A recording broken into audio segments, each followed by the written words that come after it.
Hi, I'm Michelle Begue with a look at what's happening in Latin America now. But first, our news trivia. Which Latin American country has the largest hippopotamus population outside of Africa? We'll have the answer later. Ecuador's constitutional court gave the okay for its Congress to proceed with an impeachment trial against President Guillermo Lasso. The impeachment proceedings will be held by the country's legislature, which is already hostile to the conservative former banker. Lasso is accused of indirectly allowing corruption in government. He's halfway through his 4-year term. The impeachment process could take up to 45 days. Mexican authorities are reeling after the tragic fire at a migration detention center in Ciudad Juarez. 39 people died in the fire. The Attorney General's office says personnel who oversaw the detention center did nothing to help evacuate them. In fact, they left the doors closed. 8 people have been identified as responsible, and authorities are requesting their arrest. Meanwhile, President Andrés Manuel López Obrador calls for the United States to allocate more resources to prevent irregular migration from poor regions of Latin America. Guatemala's civil war spanned from 1960 to 1996, but victims continue to seek closure. This past week, the remains of 59 Mayan Indians who died during the Civil War were buried in a mass funeral. These victims were escaping military persecution during the Civil War. They fled into the mountains before being killed. The bodies had originally been left in a clandestine cemetery. Families say they are happy to have a formal resting place to visit their loved ones. Now let's go to my colleague Al Baverstock, who is reporting on El Salvador's fight against gangs. The government's controversial measure called the State of Exception has reached the 1-year mark.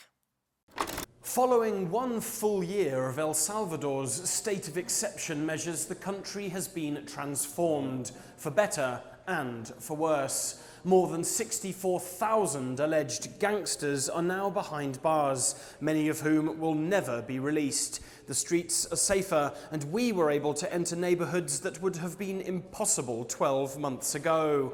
However, civil rights remain on hold. Police and military can detain anyone without a reason. Salvadorans are now more scared of their authorities. Many claim their relatives have been wrongly imprisoned, and more than 100 have died in state custody. The state of exception measures are expected to continue throughout this year and probably until the elections in 2024, when President Bukele will run for re-election. And let's take a look at what stories we're following for next week. With the closing of the first UN Water Conference in 50 years, we'll be following 2 stories. Both involve the fight against water pollution. First, check out these images of Central America's effort to stop contamination in its waterways. Guatemala's government has been trying to purge tons of trash from Lake Atitlan. The rubbish includes plastic, glass, and clothing that floats on this waterway. Similar images can be seen at the Las Vacas River. El Salvador's government says they are also struggling with tons of waste. In fact, 4,200 tons are generated on a daily basis, of which 1,200 tons end up in rivers and beaches. Second, scientists in Brazil are discovering the impact human pollution is having on isolated islands. Geologist Fernanda Avalar Santos is studying rocks that were formed from plastic garbage dumped in the ocean. These plastic rocks were discovered during a field trip for research on Trindade Island off the coast of Brazil. The remote volcanic island is an important refuge for green turtles. Geologist Santos calls the discovery terrifying. And now the answer to our news trivia. The answer is C. The infamous Colombian drug lord Pablo Escobar imported 4 hippos from Africa more than 30 years ago. They lived on his lavish Hacienda Nápoles estate. Since that time, the hippos have multiplied and are overpopulating the Antioquia state. The semi-aquatic mammals have no wild predators.